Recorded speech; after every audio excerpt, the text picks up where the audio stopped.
everyone, welcome for today's session. In this session we are going to discuss about the theory of simple bending which comes in the mechanics of solids for aerospace, in which we are going to discuss the relation between the bending moment and bending stress as well as the Young's modulus with respect to the distance from the neutral axis.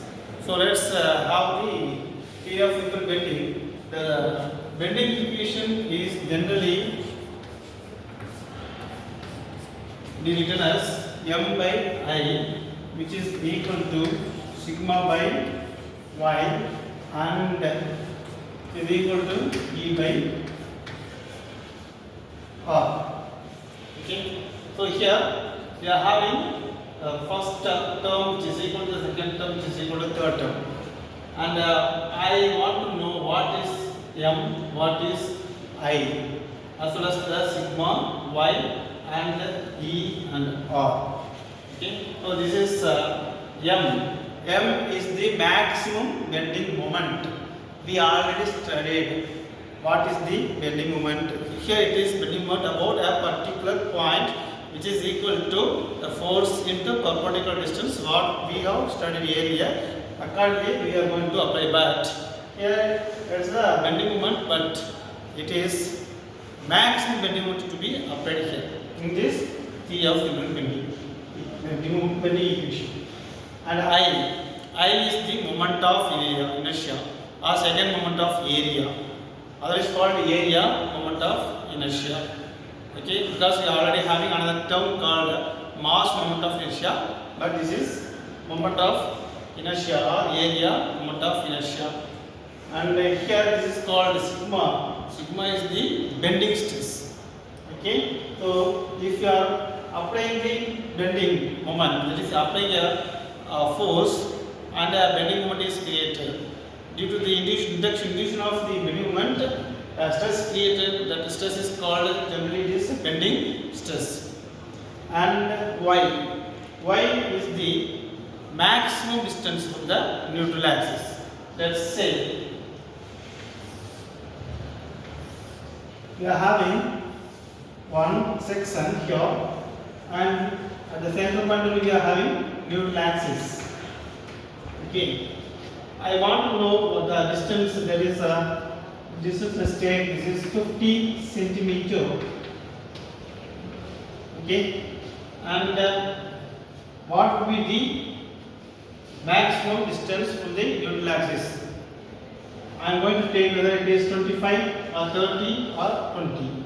Okay, so from the neutral axis the maximum distance is the 50 centimeters is the maximum distance. So y is the neutral axis, the distance between the neutral axis from the neutral axis, that is called 50 centimeter here, but it is with respect to the point y at that is bending stress at which point we are going to take. So that distance to be measured from the neutral axis, but if it is the maximum bending stress, so that we are going to take the maximum distance from the neutral axis.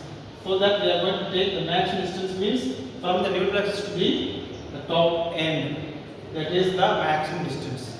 Okay, but y is not the maximum distance. If you are taking the maximum stress as well as the maximum bending moment, this would be the maximum distance. So we have to measure from the neutral axis. And E is the Young's modulus, or is called modulus of elasticity. Modulus of elasticity is a material property. Based on the material, the value will change for steel as well as aluminium. So it also gives the strength or bending strength for the material.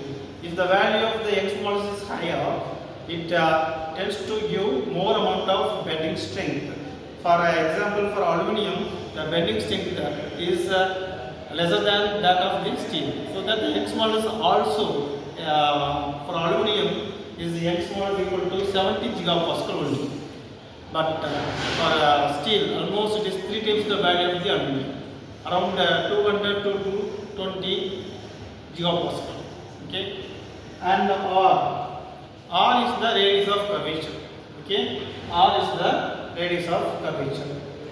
Now, just I am writing this one. This is called maximum bending moment. Maximum bending moment.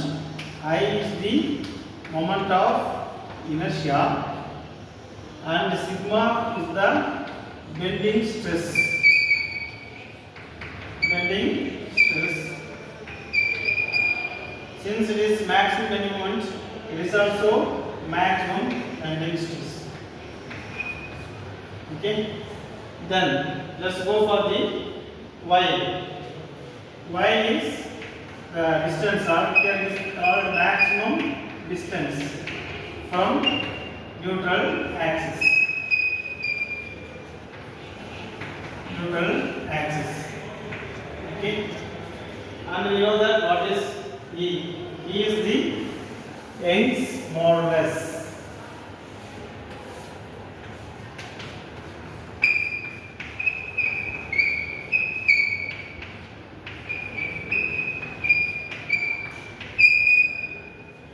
And this is R.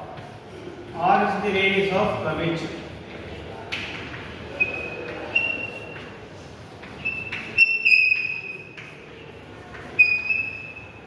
Okay.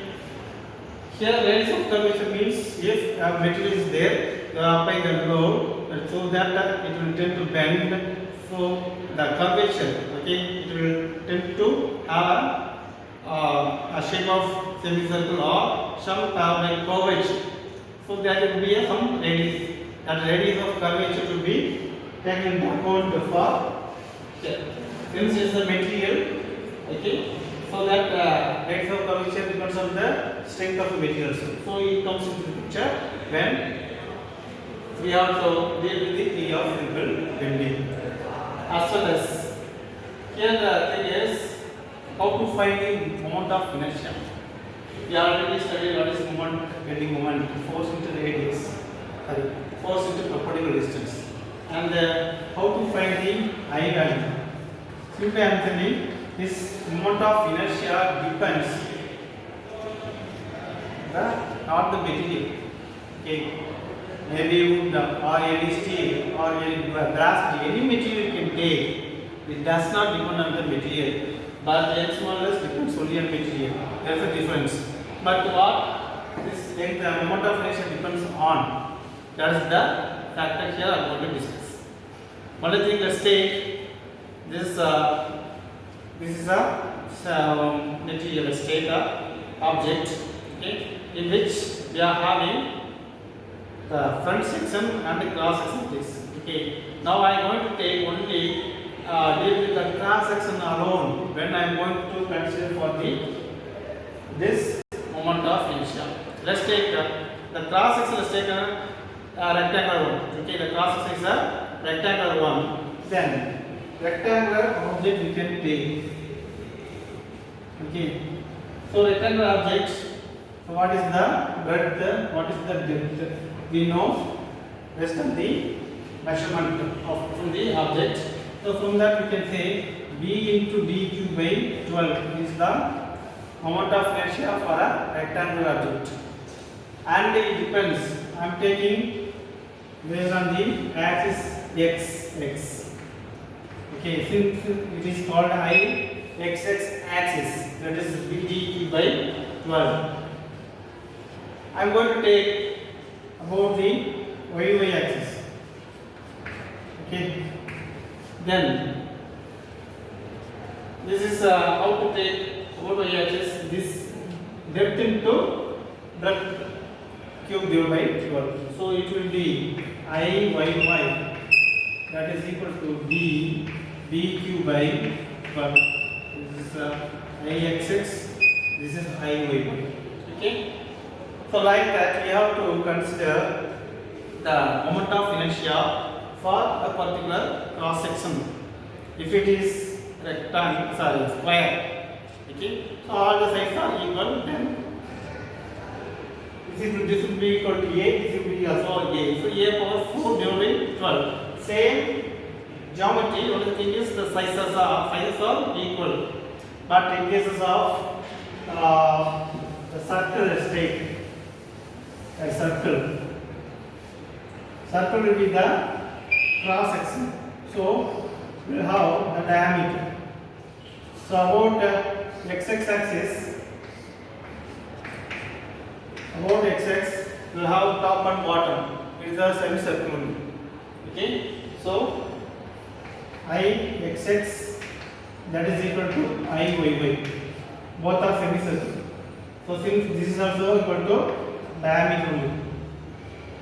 Okay. It's also diameter. Both are passing through the center. So what would be that value, moment of inertia for the circular object?